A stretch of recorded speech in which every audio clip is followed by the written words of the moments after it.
Why did the United States attack Libya, Iraq, Afghanistan, and Yemen? Why are U.S. operatives helping to destabilize Syria? And why is the United States government so intent on taking down Iran, in spite of the fact that Iran has not attacked any country since 1798? And what's next? What are we headed for? When you look at the current trajectory that we're on, it doesn't make any sense at all if you evaluate it based on what we're taught in school. And it doesn't make any sense if you base your worldview on the propaganda that the mainstream media tries to pass off as news. But it makes perfect sense once you know the real motives of the powers that be. In order to understand those motives, we first have to take a look at history.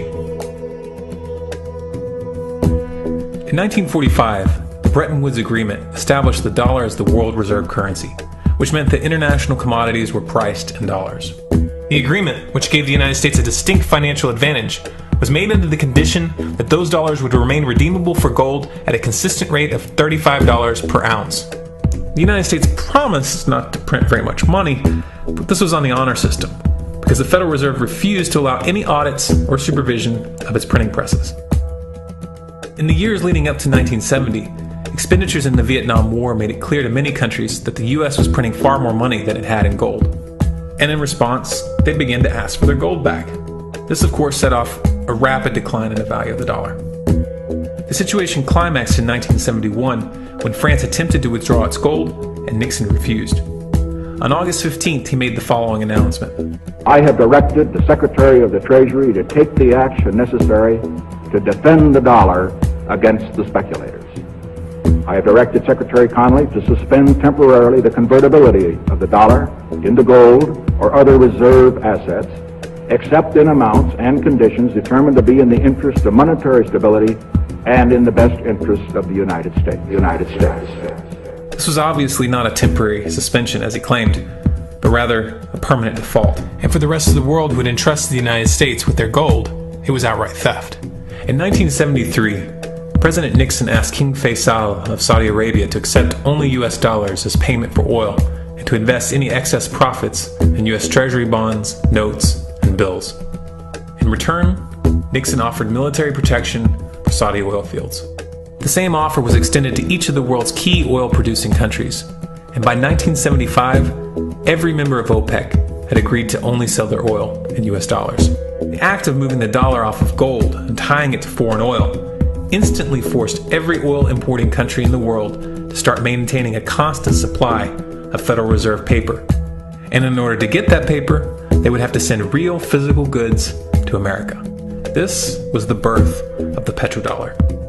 Paper went out, everything America needed came in, and the United States got very, very rich as a result. It was the largest financial con in recorded history.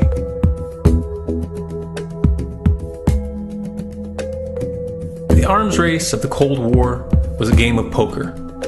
Military expenditures were the chips, and the US had an endless supply of chips. With the petrodollar under its belt, it was able to raise the stakes higher and higher, outspending every other country on the planet, until eventually US military expenditures surpassed that of all other nations in the world combined. The Soviet Union never had a chance. The collapse of the communist bloc in 1991 removed the last counterbalance to American military might. The United States was now an undisputed superpower with no rival. Many hoped that this would mark the beginning of a new era of peace and stability. Unfortunately, there were those in high places who had other ideas. Within that same year, the US invaded Iraq in the first Gulf War. And after crushing the Iraqi military and destroying their infrastructure, including water purification plants and hospitals, crippling sanctions were imposed which prevented that infrastructure from being rebuilt.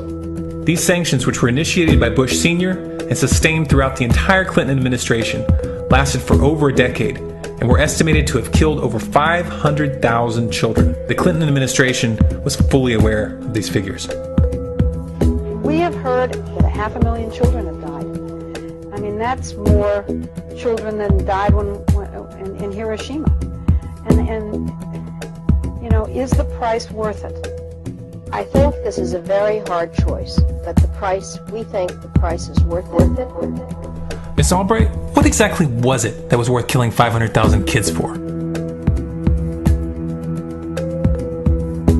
In November of 2000, Iraq began selling its oil exclusively in euros. This was a direct attack on the dollar and on U.S. financial dominance, and it wasn't going to be tolerated. In response, the U.S. government, with the assistance of the mainstream media, began to build up a massive propaganda campaign claiming that Iraq had weapons of mass destruction and was planning to use them.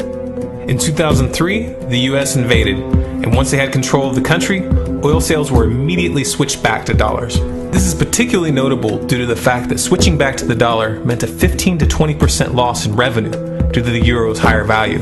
It doesn't make any sense at all unless you take the petrodollar into account.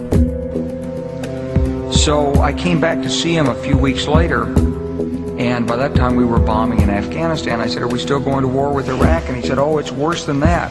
He said, he reached over on his desk, he picked up a piece of paper, he said, I just got this down from upstairs, meaning the Secretary of Defense's office today, and he said, "This is a memo that describes how we're going to take out 7 countries in 5 years, starting with Iraq and then Syria, Lebanon, Libya, Somalia, Sudan, and finishing off Iran. Let's take a look at the events of the past decade and see if you see a pattern.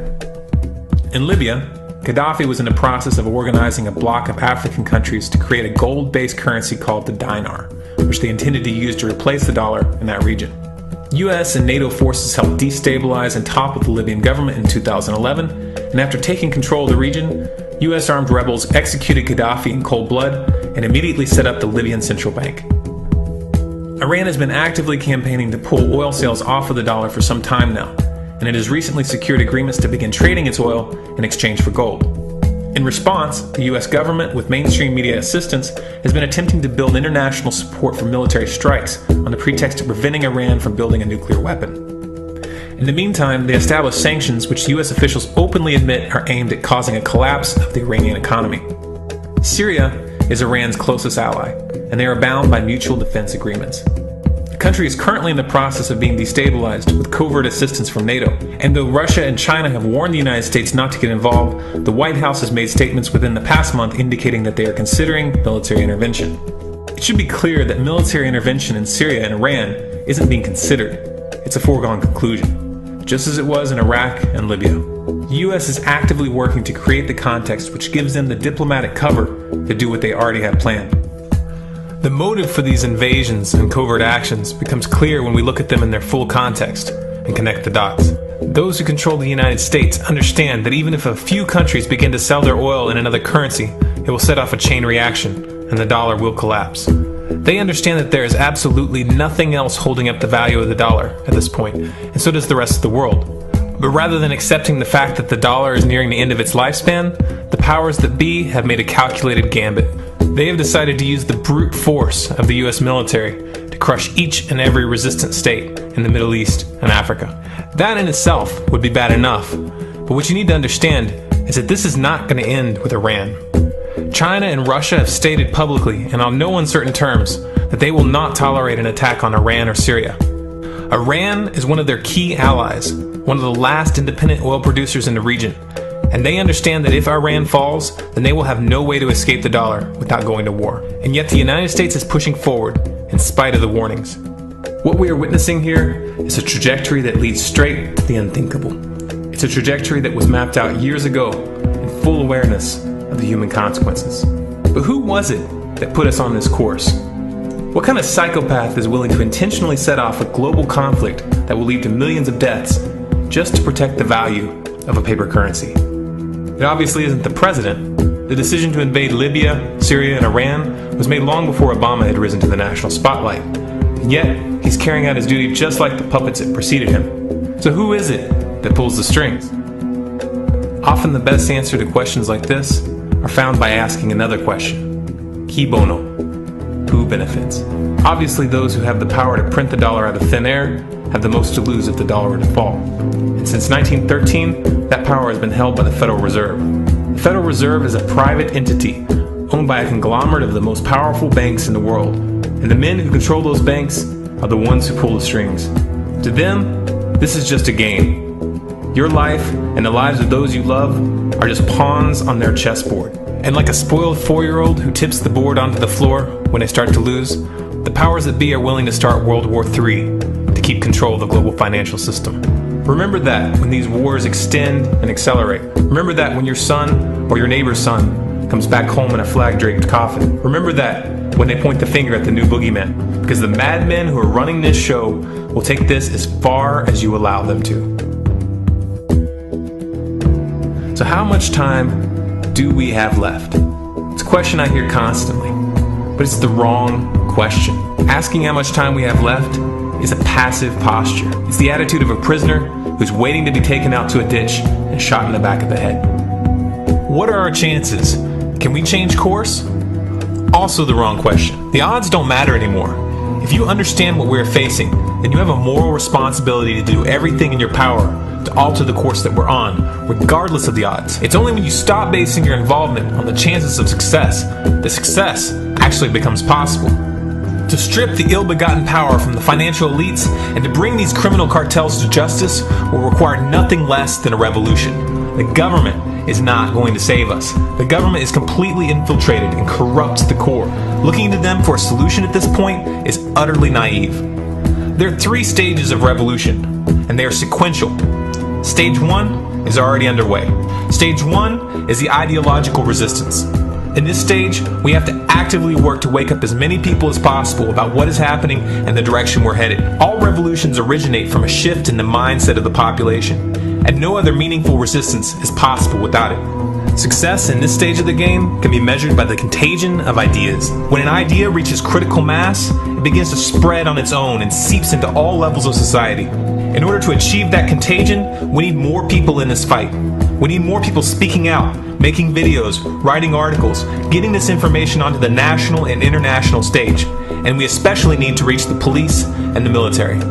Stage 2 is civil disobedience, also known as nonviolent resistance. In this stage, you put your money where your mouth is, or more accurately, you withhold your money and your obedience from the government, and you do everything in your power to bring the gears of the state to a halt. Practiced in mass, this method alone is often enough to bring a regime to its knees. However, if you fail at this stage, Stage 3 is inevitable. Stage 3 is direct physical resistance. Direct physical resistance is the last resort, and it should be avoided and delayed as long as possible. And it should only be invoked after all other options have been thoroughly exhausted.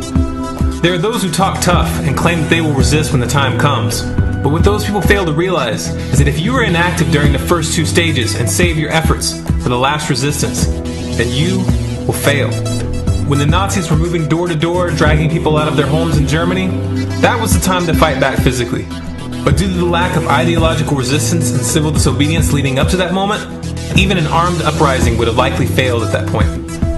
An armed uprising can only succeed if the people have established an attitude of active resistance. And active resistance is only possible after their minds have broken free from the mainstream propaganda. If you want to fight back, it's now or never. You're not going to get another chance, and the stakes are far higher than they were in Nazi Germany.